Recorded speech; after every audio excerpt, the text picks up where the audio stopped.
Hi, I'm Allie Cook, your Michigan Region Alumni Association for Phi Theta Kappa President. I am here today to talk to you about how you know when it's time to leave a job.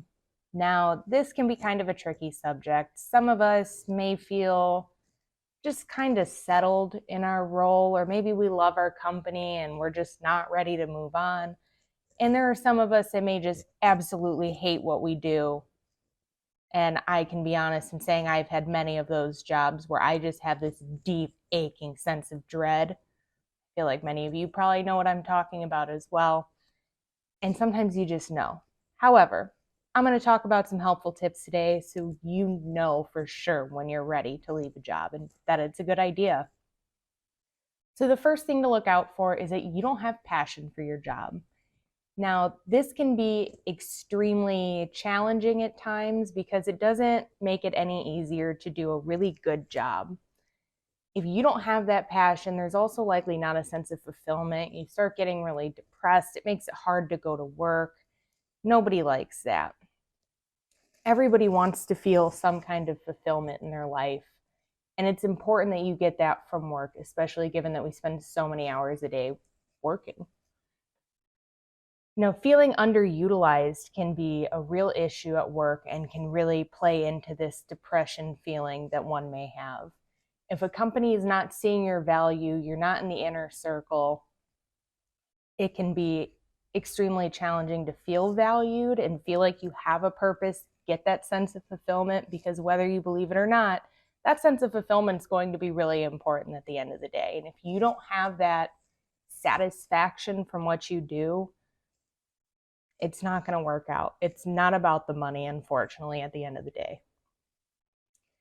Being in a toxic work environment can really play into this. As I said, if people are being left out, if they don't feel utilized fully, if they're just kind of being shoved into the outer circles of their work environment, that can get really tricky and cause someone to leave.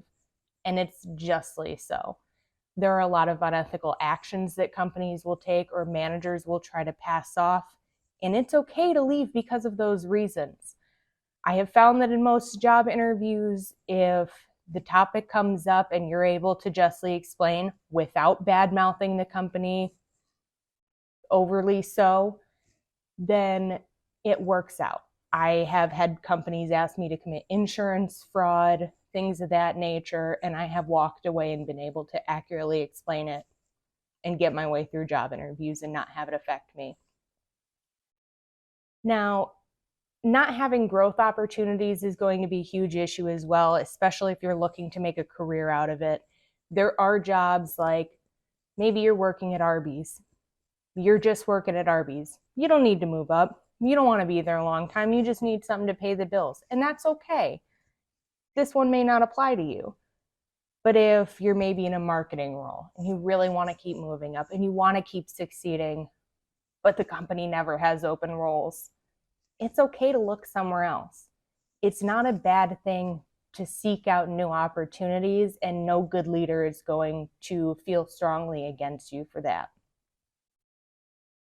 Now, if the health of the company is in question, that can also be a good time to jump ship.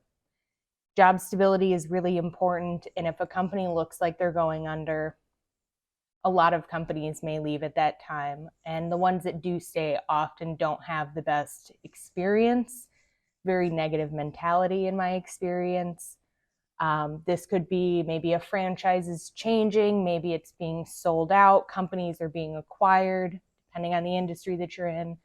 It can be very challenging, and it's always best to make sure that you have the stability that you need, even if the company doesn't offer that. A poor work-life balance is another common reason that people leave their jobs today.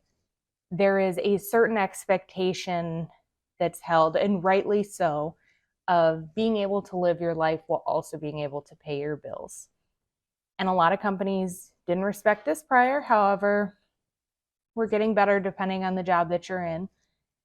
And leaving because of this reason is justly so. You should never be valuing the money, the job over the experiences that you have in life. Don't miss the wedding for work. Don't miss the funeral because of work. Don't miss out on those special occasions because of work, because at the end of the day, you're never going to have the chance to have those experiences again. You need to make sure that you're taking care of yourself and your loved ones and the things that actually matter, the things that actually value you. Another great reason to know that maybe it's time to leave is if you wouldn't recommend working at your company to other people. I feel that it's very important for an individual to believe in the company that they're with, to believe in the products. If I don't believe in a product, I'm not going to sell said product. I wouldn't endorse it. Why would I work for a company like that? People should feel that way, I believe. If you wouldn't want any of your friends working there, why are you not treating yourself like a friend and recommending that you don't work there? If the pay does not match the requirements of the role realistically, that is a good reason to leave. People need a living wage. It's getting harder and harder to live. If they're offering you $9 for a job that requires a master's degree and it's part-time, you shouldn't be there in the first place. And lastly, this is going to be the easiest way to tell that it's time to leave a job. You just have this deep dread of going to work. You don't want to do it. You're feeling anxious. You feel nauseous every day before going in. You just get this, I can't describe it. I've sat on a closet floor dreading and refusing to get changed in my uniform because I didn't want to go to work because I knew what was waiting for me. I've had jobs that have made me sick every single day before I had to go in because I knew how much I hated it, and I kept trying to make myself go in, but I quit, and it was the best thing I ever did. And I strongly feel that if you listen to yourself, you know what you want. But if you follow the other tips that we discussed, then you should know for sure whether or not you're making a smart move. Thank you so much for your time.